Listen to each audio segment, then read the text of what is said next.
Wind and Tide.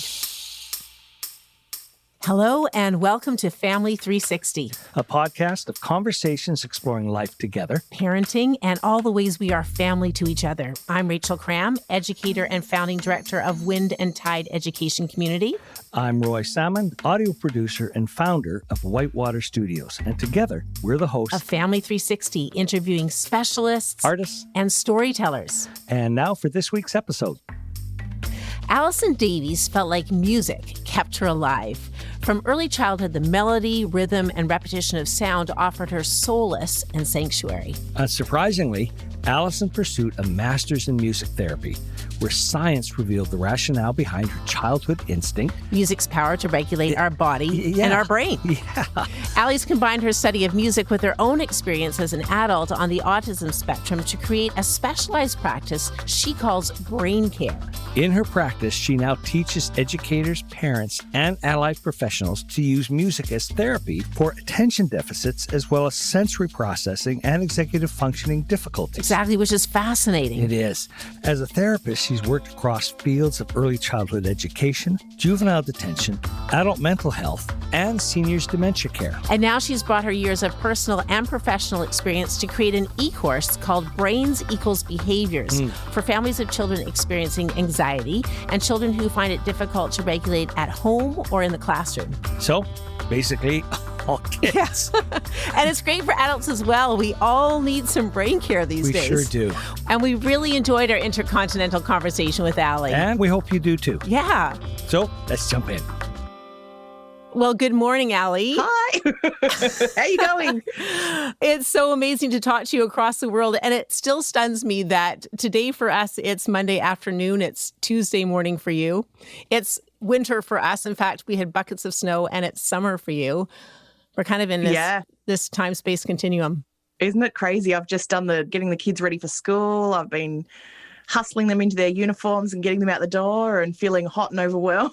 And I'm about to head out to pick mine up. So that's how it works. Right.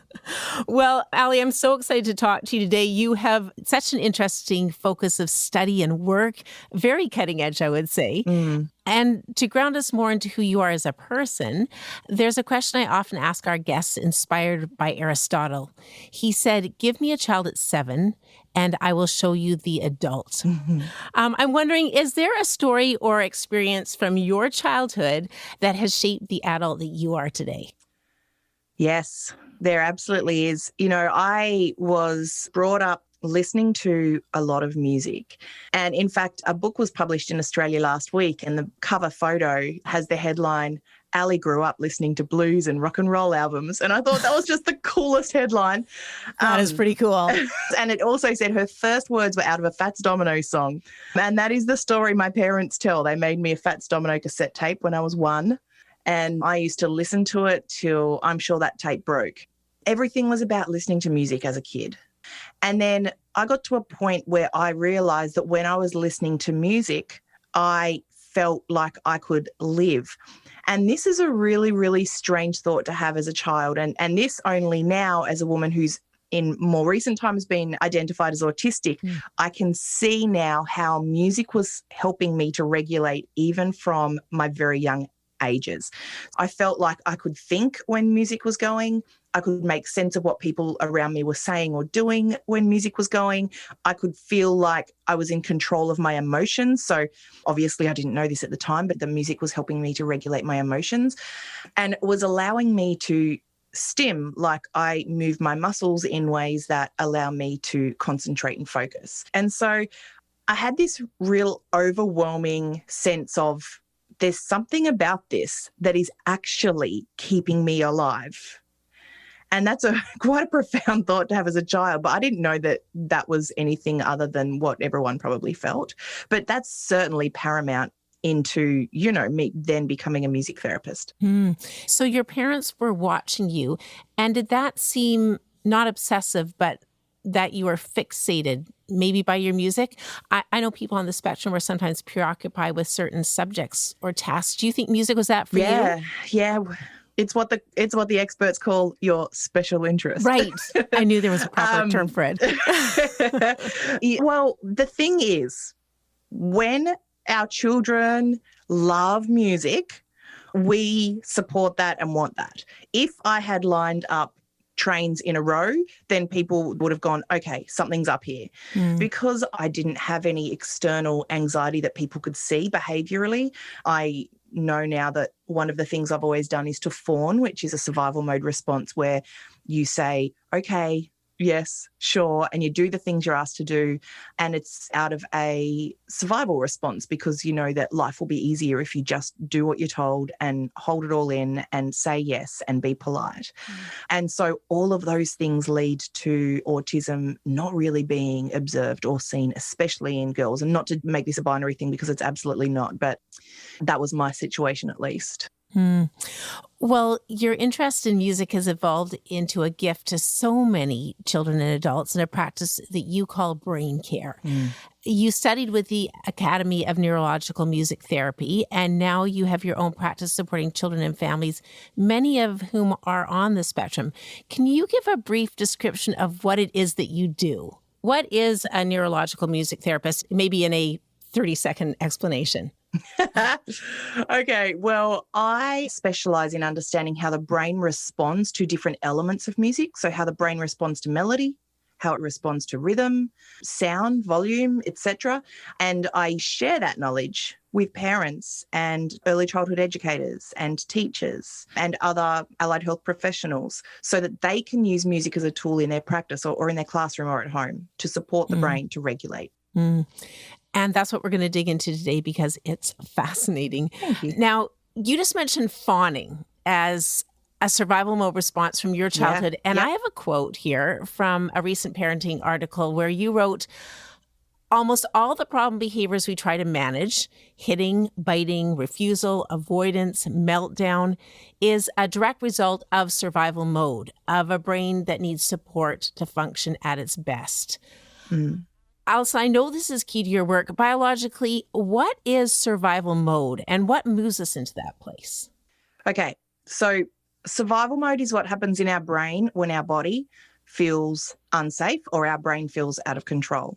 So when the world, the sensory environment, the world around us becomes either unpredictable or unknown or frightening, our nervous system detects that and puts our brain into a state of survival mode. And when our brain is in survival mode, our body experiences anxiety. So anxiety is a physiological experience. We feel nauseous. We feel our muscles tense up. We feel our heart rate and our respiratory rate rise. So the nervous system it's gone into a heightened state of arousal. And when we're in survival mode, it's usually expressed or portrayed in the world in a variety of different ways. And they are either fight, flight, freeze, or fawn. So when we fight, this is something that we see a lot, especially in children with what we call behavioural problems. That's when they're hitting and they're biting and they're kicking and they're stamping and they're slamming the doors and they're running away. And throughout generations of parenting, we've treated that as bad behaviour. You should know better. You've got to learn not to do that. That is not okay. What we know now about the brain is that when we are in survival mode, our brain does not know the difference between a real threat and a perceived threat. So we could literally be in the ocean and there's a shark right next to us and our brain goes, okay, your life is in danger. And we go into a full response in accordance to that. We could also be in a classroom with 20 kids and someone slams the door unexpectedly and our brain has the exact same response because the brain can't differentiate between what's real and not when it comes to danger. All it knows is these are the red flags and I'm going to put you in this state to respond should you need to. So we know so much about the brain now that we didn't know 20 years ago. So what we know about the brain now tells us that this happens. And when we are in survival mode, this is how it's going to play out. So the behaviours that we are sort of blaming children for or blaming their parents for are not the problem. The behaviours are literally the byproduct of the child or the person being in a state of survival mode.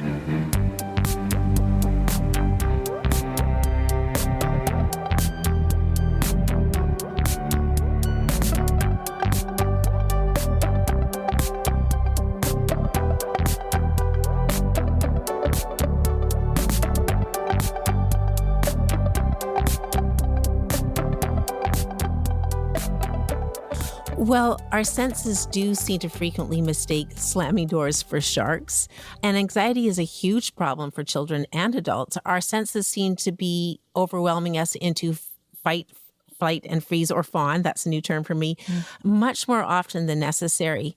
You talk about sensory processing disorder, and I think that you even have that disorder yourself. Yes. Is that correct? I'm wondering, what's the difference between sensory processing disorder and sensory overwhelm? Okay. This is a great question. So just imagine you're in a car, you're trying to drive somewhere, it's busy, you might be in 4 lanes and cars everywhere, and you've got to get the right exit, and the kids are in the back arguing and making a noise. And all you need is silence so that you can work out the right exit.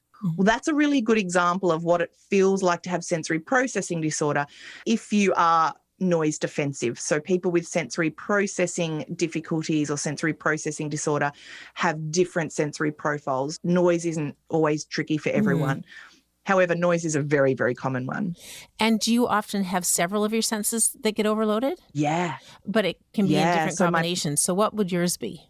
My personal sensory profile is that I'm very sensitive to noise, so very noise defensive, and to touch.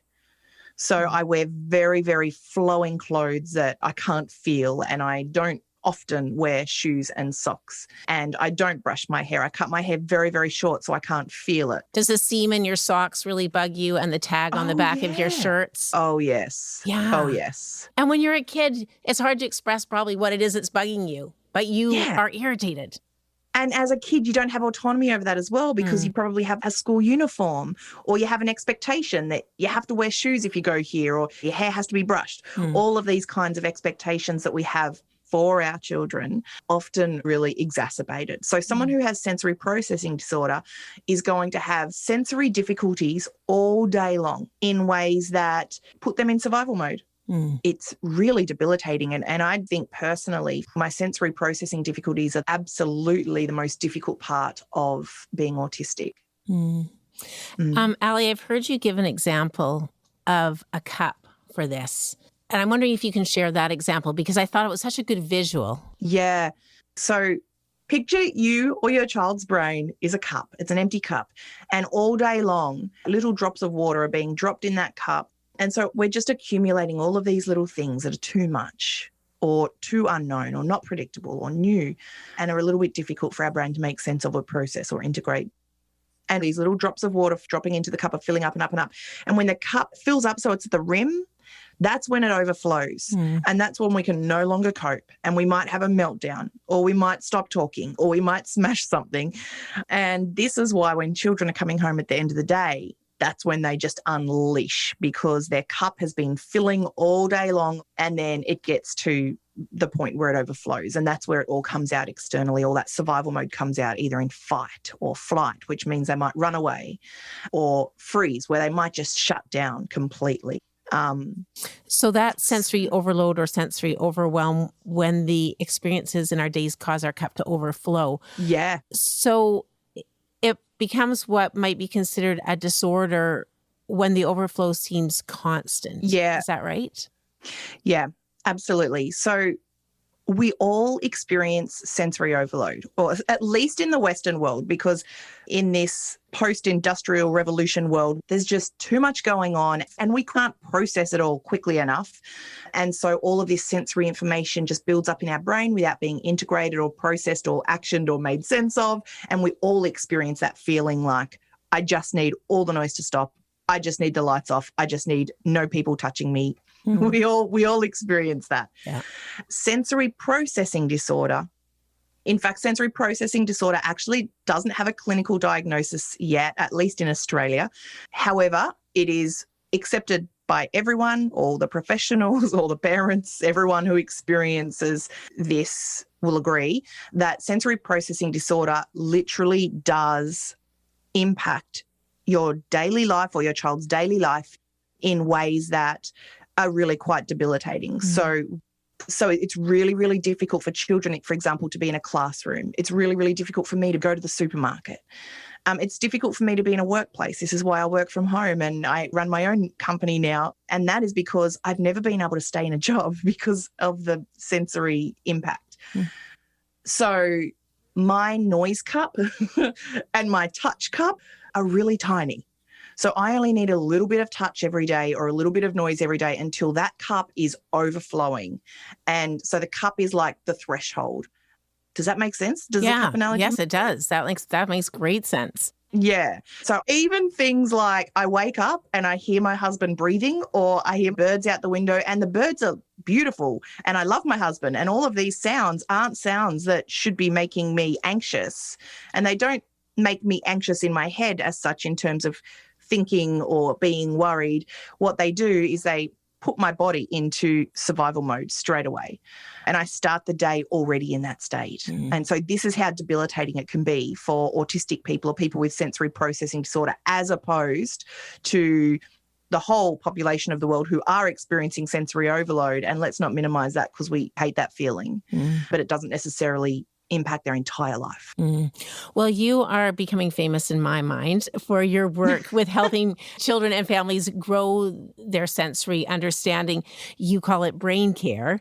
And as I've been immersed in your work over the last 2 weeks, this thought came to my mind that I spend so much time working with my kids on things like brushing their teeth or getting their hair brushed in the morning, the hygiene of their bodies, for example. And in listening to you, you're talking really about the hygiene of our brains, how we care for our brains. And it's really challenged me to think of how much time do I spend working on my brain and my kids' brains in comparison with something that seems far less significant, like their hair. Is it braided and tidy for school or not? And this is so important. This work is so important. We want our brains to function at their best. And you describe music as the mother tongue of our brains. In a recent article, you shared a story about the neurologist Oliver Sacks, who discovered so much about music in the brain. The movie Awakenings with Robin Williams and Robert De Niro, I think, is about him. Yes. Would you want to share that story about his discovery of music's power on our brain? Sure. So Oliver Sacks had this experience where I think he was bushwalking and he had an accident, or he injured his leg and he couldn't walk. And he found that when he started singing, his legs could move and he could walk right out of there and go and get the help that he needed.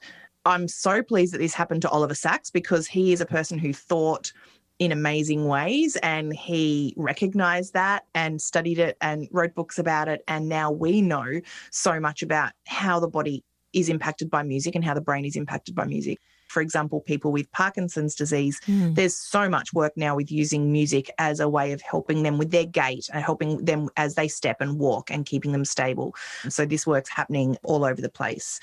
But that's a really beautiful example of how powerful the relationship between music and the brain really is. I say music is to the brain as breathing is to the lungs. I really feel that it's that important. And we really don't acknowledge the power that rhythm and melody and music has on our brain. In fact, research shows us that when we experience music, which means to either make it, listen to it, or even thinking about music, even singing in our head and remembering music and imagining music and thinking about music, even that lights up more of our brain all at the same time than anything else.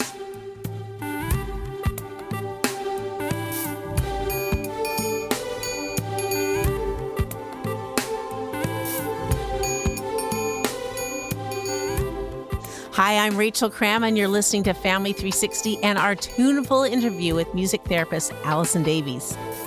Our next release is with author and social justice educator Tim Huff.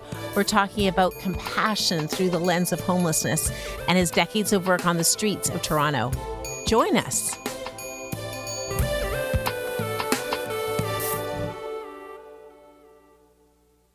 And now back to our conversation with Allison as she shares simple, playful ways to impactfully incorporate music into our heads, to our homes, and parenting.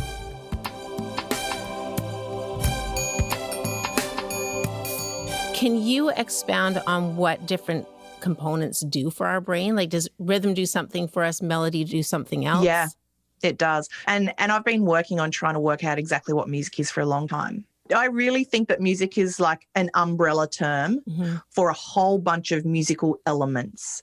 So rhythm and melody are probably the ones we're almost aware of. And then there's volume and tempo and vibration and frequency and silence. One of the most important parts of music is silence. Can you talk about a few of those things? I listen to this as a parent and thinking about it as therapy. It can be tempting to think, well, I'm not musical, so I can't sing well. I don't play an instrument. So I'm kind of cut out of this loop. And I know you're about to just totally kibosh that statement. I am. But I think breaking it down into those components, something like silence, we can all do that. Yeah. Rhythm, we can do those things. So what do those different components do and how do we use them as parents? Yeah.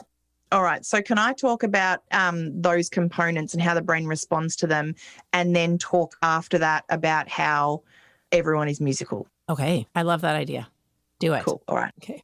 So in a nutshell, if we were going to try and make it really easy and simple, I would say that melody impacts emotion and rhythm impacts physical movement. So let's start with melody. What we know is that when we experience melody, our limbic system becomes really active. That's the part of the brain that's in charge of emotions and feelings and anxiety and also long-term memories. And this is why often people who don't retain their long-term memories, for example, I've done a lot of work with people with dementia.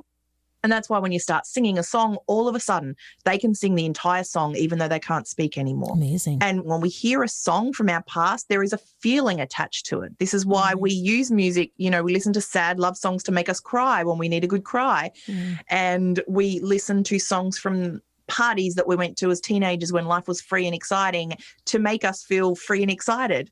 So we instinctively use music to evoke emotion. And we want that for ourselves. Yes. I mean, yes, because emotion is quite literally energy in motion. It has to move. What we tend to do, because there's this unwritten rule in our culture that we should keep those emotions inside, especially when we're at work or especially when we're doing this or especially when we're doing that. And so we end up with like 20 minutes a day where we're allowed to express freely, probably. And there's all these rules about how we should hold our emotions in and not express them. Children are so good at not doing that. And we should be taking a leaf out of their book, crying when we need to cry, feeling something externally when we need to feel it externally, because that is what moves the emotion through us. But what we tend to do is we hold it on the inside, we fixate on it, and just like the cup analogy, it becomes more pent up until it overflows. And that's when we yell at our husband or yell at our kids or pretend to everyone else in the world we're fine, but we have a week where we're just curled up in bed. We are all doing that. We are all doing it because we aren't allowing our emotions to move. So crying at the movies, crying in the love song, I do that stuff on purpose. I literally watch America's Got Talent auditions and those like do it. Because you come into those, we will do movie nights with our families and everything can have gone wrong, but I can be in quite a sterile, got to get it done feeling, and we'll sit down with our kids in front of America's Got Talent and some little girl will come on and start to belt out some song and all those feelings of frustration are gone and you're just sobbing like, oh, I just love my family so much. Because the music does that. It just it stirs something in you. It takes your emotions to a completely different place. It totally does. And so all of it is done like that so that we, the viewers, will feel an emotional connection so that we'll continue to watch the show. And so those things, they are incredible tools for releasing emotion or allowing emotion to move through us. We always have bits of sadness in us. We always have bits of anger or all sorts of emotions in us. And just allowing them to move that way is a really healthy thing. I have all these questions building in my head on how we use this as parents, but I'm going to wait until you get through all these components of music first, and then I know you'll cover that. So you've talked about melody and emotion. What about rhythm? Well, rhythm is really impactful because our motor cortex, which is the part of the brain that is in charge of all our conscious movements, it has a really, really strong relationship, or I guess you'd call it a strong neural pathway, with what we hear. So what we hear then determines how our brain tells us to move. This is why when we go to a hip hop concert, we don't float around and twirl. We jump up and down. Like we literally could not interpretive dance at a hip hop concert if we tried to. Exactly. And this is why when we listen to fast music when we're driving, we speed. Or when we listen to angry music while we're driving, we speed. The way we move is impacted by what we hear. And this impacts how we work in a classroom, how we work in our family, what auditory information do we have in our environment, and how is that affecting the way our body is moving. Okay, so you've looked at melody with us and how melody affects our long-term memory and mood. You've talked about rhythm as being the motor part of our brain. Yeah. Okay. I'd like to quickly talk about silence and repetition, and then that will lead into our next thing, but I'll make it quick. Yeah, okay. So silence, talk about that. Yeah. Yep. Because I don't think that's necessarily a component we consider when we think about music. Yeah. I mean, silence is so important. To be able to sit in the silence of what you've just heard or what you're about to hear is quite a profound experience, and that's something that we need to teach our children more about. And we just need to plant the seeds so that when they realize how nice it feels to sit in silence, they will then instigate that for themselves. And so that's just a really simple thing where we have to just say little things with our children when we're doing a nursery rhyme, like, oh, doesn't it sound nice after we've just sung this? And there, it's done. You've planted the seed of silence, the silence of music. Oh, you just don't think about these things during the day. That is so important. Yeah. It's so important for children to appreciate silence as something that helps them to regulate their own anxiety from the noise of the day, even if they can't articulate it like that. It's helpful for us as adults as well. Yeah. Okay, you've covered melody, rhythm, silence. Let's look at another component of brain care, repetition. Yeah, let's do that. So repetition is one of the best, most powerful ways that we can allow our brain to start to feel in control. Now, this is so important because we are in survival mode because our brain does not feel in control. If we sing or chant or drum or listen to drumming or listen to music that's repetitive or listen to the one song over and over and over and over, our brain starts to go, hang on, I'm pretty sure I know what's coming next. And then that thing that it predicts does come next. And all of a sudden the brain goes, hey, I'm really in control right now. I know what's going on. And so our brain feels safe. Predictability, even if our world seems unpredictable, we can create a sense of predictability through repetitious music, and the brain will respond to that and go, oh, I predicted that. The same thing's just happening. I can rest. We're safe right now. Now, Allie, I know you love chanting. That's a big part of your brain care, and you use this kind of repetition a lot. Yes. You have a song that went viral on Facebook. I'm wondering, can you sing that song for us? Because I think it's a great example of how simple a song can be. It doesn't need to be a complex melody. It can be one that you borrow, as you do in this song, but it can be so effective. And I think the reason, well, I'm sure there's lots of reasons why this went viral for you, but I think in the midst of pandemic, this song offered a repetition that was so needed, obviously because it's had over 4 million views in the last month. Yeah. Want me to sing it to you? I'd love you to. Okay. It goes, every little cell in my body is happy. Every little cell in my body is well. Every little cell in my body is happy. Every little cell in my body is well. I'm so glad every little cell in my body is happy and well. I'm so glad every little cell in my body is happy and well.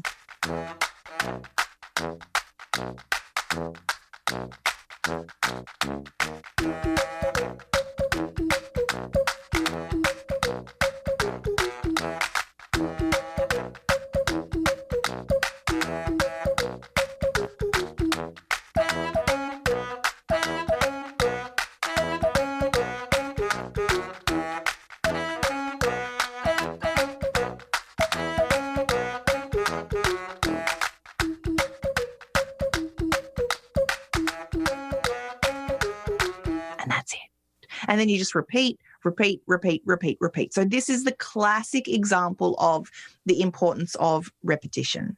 And I did not expect this to go viral. It makes sense as to why people responded so significantly to it.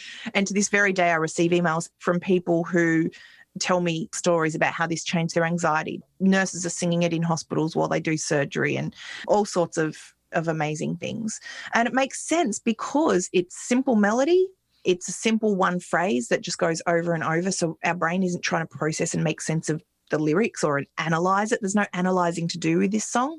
Anyone can sing it. So it's taking us out of a state of survival mode, even though nothing in the real world has changed. Just the repetition of the song and the melody, which is regulating our emotions, and the act of singing it, which is then controlling our breath. All of those things together combined make a very powerful therapeutic experience. In the early childhood community that I direct, our staff uses music all the time throughout the day with children. In fact, when COVID came down, for a while, they were saying that we couldn't sing in classrooms because they were worried about spreading the virus. And we looked at each other and thought, how can we even run a class and keep children safe if we can't sing? And we use songs like you just demonstrated, just simple ones that teachers make up all through the day to help children transition and to calm kids. When you talk about musical parenting, is it using music like that? Is it using songs throughout the day, music throughout the day to help with our child's brain and how it's functioning? Yeah, that's exactly what musical parenting is. And to really understand this, though, we need to take a step back and look at our own sense of musicality, because we have become conditioned to believe that we are either musical or not musical. And that is a myth. All humans have been musical, and they have used music together daily as they work, as they walk. They've used it in ceremony, communally, in groups. We are all musical. We can all access melody. We can all make rhythm. We can clap our hands. That's music. We don't have to be able to sing like Beyonce. Like you said, early childhood educators, they are the people who are the most empowered in their musicality because they are just doing it. It doesn't have to be polished. They just do it in the moment. And I believe that is truly being musical. I think part of this may tie in even with the former comments you were making about how we hold ourselves back from crying. I don't think spontaneous, raw expression is something that we in general feel comfortable with. We do analyze it to think, do I look pretty when I'm crying? Do I sound good when I'm singing? Yeah. How are other people responding to me in these moments? It's vulnerable. It's quite a different way of thinking. Yeah, it really is. I think this is unique to our place in history right now and the way we think, and we're very cognitive. We tend to think that when we use our voice, it should be in very cognitive, well thought out sentences. Even when our kids are little, we're even telling them to stop blowing raspberries and making burp noises. We are suppressing how people use their voice from such a young age. Well, we actually use a phrase, and this is a little bit appalling now I'm thinking about it. We actually often even use the phrase in early childhood education. We'll say, use your words. Yeah. Which I think kind of bypasses those spontaneous things of use your grunts, your moans, your shouts, your weeps, your singing voice. Yes. Use your words. There's so much to unpack there, which is a whole podcast episode in itself. Okay. Use your words. And you know what? If I can go back to the brain for a minute, the part of the brain in charge of our language, so there's these two little spots right next door to each other in the left side of our frontal lobe. They are in charge of all our ability to speak and to understand spoken word or to retrieve the right word for the thing that we want to say. Now, the prefrontal cortex does not even develop in children until they're at least 6 or 7. And so those parts of the brain in charge of language are not necessarily even developed yet. And so we are asking young children to use their words when they are in an emotional state. And we are asking them to use their words. They literally neurologically might actually not be able to access words yet. It's like asking someone who's had their legs amputated to walk. You know, we expect so much of children. Again, the reason this is happening is because we've only learned about the brain in the last 20 or so years. So we did not know this stuff in previous generations. And so we are conditioned to what we should say or what we should expect or how we should help children or support children. And it's often not in alignment with what we know now because of modern brain science. So a lot of things like use your words is a product of what we used to believe was truth. So when in the day do we use this kind of music? Are we waiting for our child to show some kind of dysregulation, or do you do it prior to that? Do you do it in the morning? When do you start this? Yeah. This is the most important thing to understand, because what we want is not to just come in with the soothing music when our child's upset. We don't want to just be doing a lullaby before bedtime when they're really amped up and they can't get to sleep. We want to be using music and moments of musical expression or musical experience all throughout the day. I'm talking about having moments where we use our voice musically. Can you give some examples? Yeah. So an example might be talking to our child when they wake up in the morning in that really soft lullaby melodic voice. Good morning, darling. You know, just speaking like that. And that also might make some people cringe. And if that does make you cringe, you don't have to do it. Like, none of these things, if they're not going to feel comfortable for you, they're not going to be right. But there are so many ways we can use music. If we have children that are bouncing all around us and jumping on the bed, we might sing, good morning, good morning, good morning, morning, morning, in time with them bouncing on us. And then all of a sudden we are co-regulating. Even though we are lying in bed, we do not want to be jumped on. We are validating our child in that moment by singing in time. It might be that we connect through silence. It might be that your child comes in the morning and you just lie there together in a moment of silence. Do you have anything for a middle school boy who hates getting up in the morning? Yeah. So once your children are 12 or 13, they're adolescents. Right. And adolescents have their own identity. One of the foundational parts of their development of identity is their musical identity. And so they get to an age where it has to be their music, their way, and that needs to be really respected. And this can be tricky for some parents because they really don't like their children's music choices. And this is because we have such a developed sense of musical identity. So it's really important to be respectful of the music that our children and our teenagers in particular listen to. So for them, it might be pop the playlist on, let them listen to their music. It might be a dance party in the kitchen. If they're too old for that and they think that's a bit uncool, it might just be letting them put their headphones on and have their music while they get ready. I like that. Okay, with that, then you're saying use it before they become dysregulated. What about when they've already gone there? So the way we use music when somebody is already in a heightened state is to really match them. So there is this misconception in the world that if our kids are angry or if they're heightened or they're hyperactive, then we should put on some Zen meditation music and whale sounds and, you know, calm them down. This does not work. It's like that saying that no one in the whole history of the world has ever calmed down by being told to calm down. Yeah.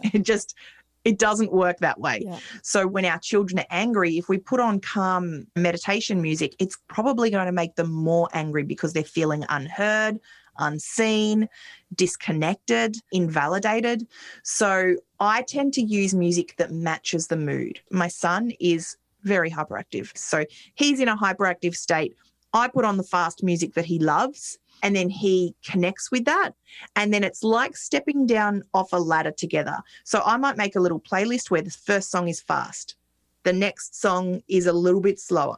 The next song is a little bit more chill. And then you get to the third or fourth song and all of a sudden it's the tempo of the resting heart rate and the body always falls in sync with what we listen to. So all of a sudden the hyperactivity has come down. My hyperactive son is starting to breathe more slowly. And I can tell that we have connected and used music in a way that has actually met him where he was at and then gently moved him to a different state of arousal. Okay. So that means getting some good playlists together, which is fun to do. Yeah, absolutely. And the beauty about these musical experiences that really do help us to co-regulate between ourselves and our children is that you don't have to have music-based skills. The way that we express ourselves musically is so simple and basic. And in fact, we do a lot of these all the time without really realizing we're consciously doing it.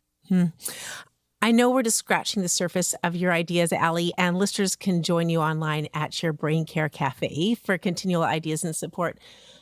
But before we close, can you maybe just blast off a bunch of ideas we can use right away in our homes? Yeah. Yep. I know transition times are a really tricky time of the day for kids, shifting from one activity or time in the day to another, to the next. Oh, yes. Like, what's an example of an easy little song that you would create and use during the day?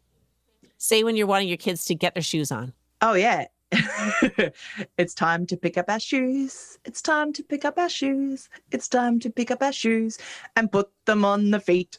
Something like that. It is repetitive. It is simple. It's just a 2-step instruction. So we're just picking up the shoes and putting them on the feet. So the song does not need to go through a whole barrage of lyrics. It needs to be simple. It needs to be the point. And it needs to be kind of funny. So at the end, when I say, and put them on the feet, I might do a funny noise, or I might get the shoes and start stomping them around my children or something like that.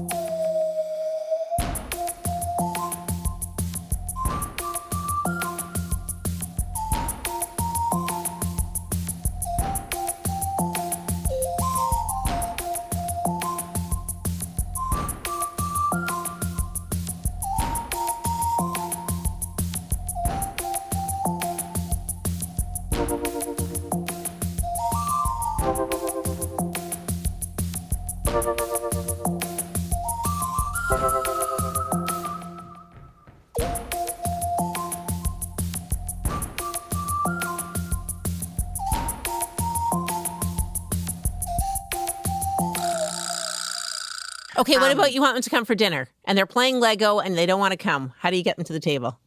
Oh, gosh, that's a tough one because Lego is hard to, hard competition. to compete with. Okay. You know what? Sometimes I ring a bell. So even if it's not singing, I just ring the bell and that creates a sound. So I might just have my singing bowl and I give it a tap and then they know that this is the transition time. What about something like time to get into the car? You got to get into the car. We're going somewhere. Well, I mean, anything works. So there's no right or wrong. But in the moment, spontaneously, if this was me, I would start singing, get in the car, come on, get in the car. You know, there's no right or wrong with this.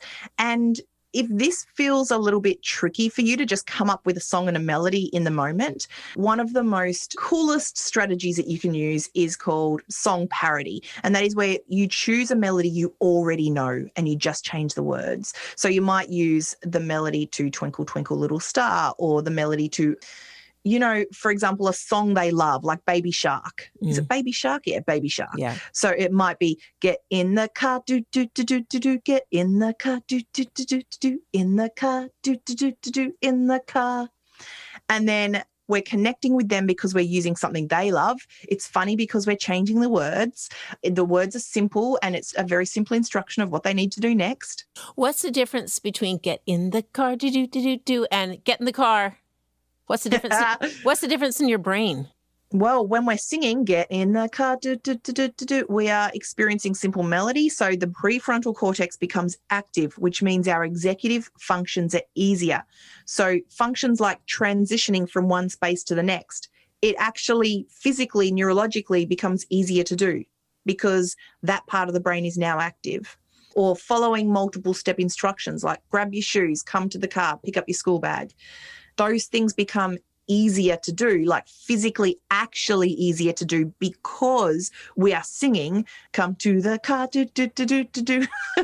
So just having that experience of music is literally so significant in how we can follow through with the expectation and how our children can follow through with the expectation. These examples are really helpful in showing how simple and organic this actually is.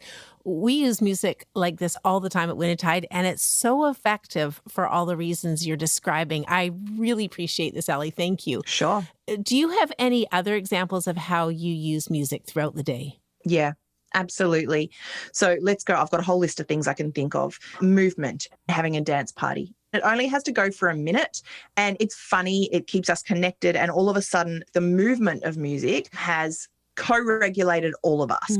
Movement is really important throughout the day for everyone. Children need more rhythmic and melodic based movement. So skipping with a skipping rope. You know those rhymes that you sing as you're skipping the rope, or the little clippy clappy games where you sort of Miss Mary Mac, yes, that kind of stuff. Those things used to be really, really prevalent. The playground used to be filled with kids doing clapping games and skipping ropes, and rhymes would go with them. That is so regulatory. That's the kind of stuff children need to be doing so that they can go back into the classroom and learn and focus. Okay, so what are other things you can brew us up from your Brain Care Cafe?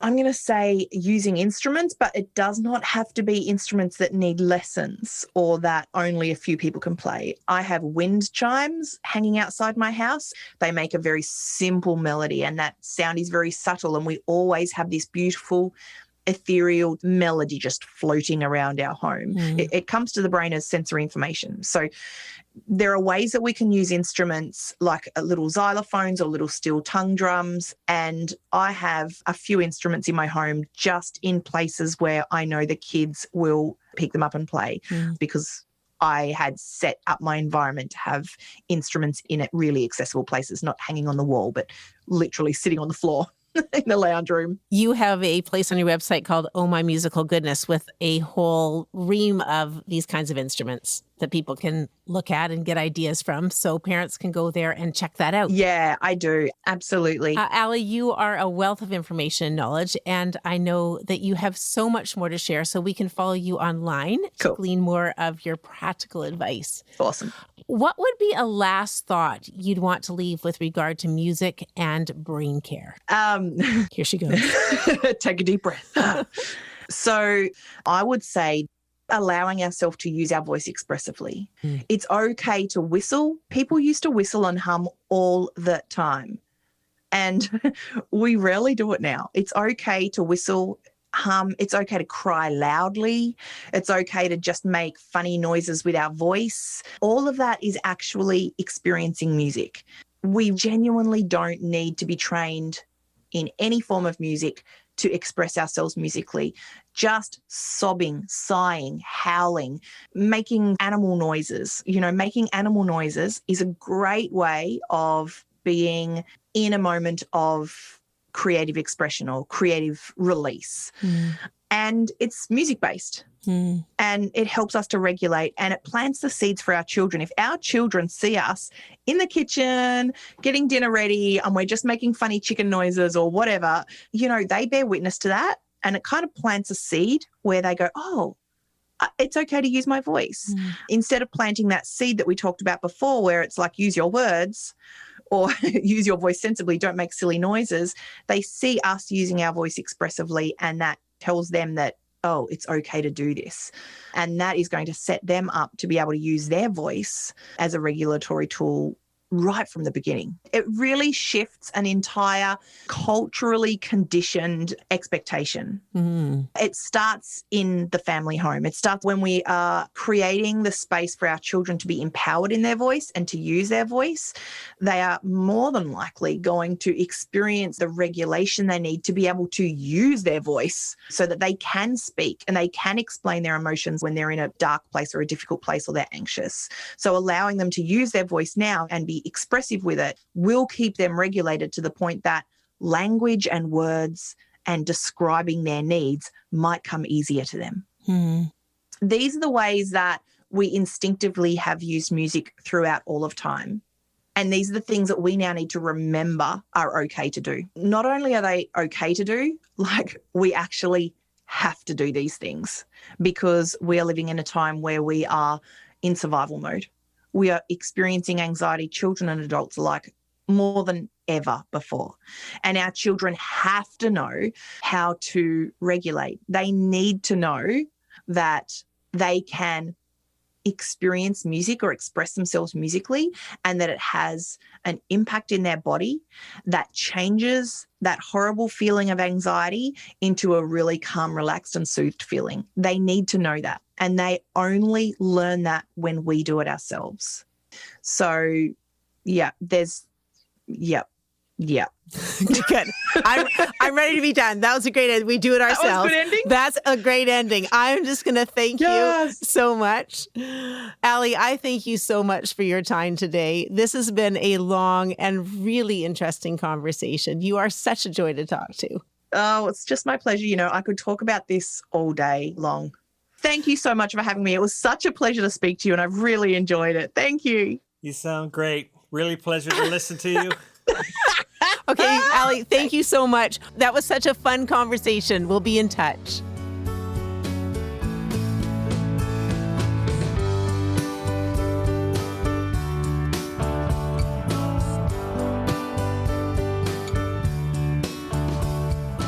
So, Rachel, are you familiar with the term earworm? Oh, that is when a song is stuck in your head. Yeah. Oh, and I know exactly where you're going to go with this. I bet you have had every little cell in my body is happy stuck in your head through the whole production of this episode. No, I haven't. But I've had Baby Shark. Oh, I can't get rid of that. Have you sung it to your grandkids? No, I haven't sung it to my grandkids. I've heard singing it all the way through can get rid of an earworm. Well, possibly, and sometimes I can replace it, but I'll keep that in mind. I've enjoyed listening to Allison, though, Baby Shark included, and having it run through my head gives a lovely kind of levity to my day. Well, good, because as Allison says, even thinking about music can regulate our brains. So it's a good thing. It sure can. Now, whatever sha means. It's okay. We'll leave it in. You sound cool. Now, as a fellow musician and audio producer, was there anything that captured your ear from the conversations besides the earworm? Well, she had great information to share. And I particularly resonated with her discussion on silence. As a longtime musician, that has always been really important to me. The space she put in between the notes is just as important as the notes. And I also really appreciated her perspective on musicality. And you've heard this from me before, that we're all musical. Yeah, that's very important to you. It is. And Allison also expressed the joy in listening to music, which was wonderful. She started our conversation talking about her childhood appreciation for the 50s great Fats Domino. Yeah, and with thanks to Allison, we're ending this episode with Fats Domino's most famous song, Blueberry Hill, which you had a lot of fun creating. I had a lot of fun with this. It was just fun to play those old tunes. So, on so many fronts, Allison. Thank you for a great conversation. Thank you.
I'm Rachel Cram. I'm Roy Salmond, and thank you so much for listening to Family 360.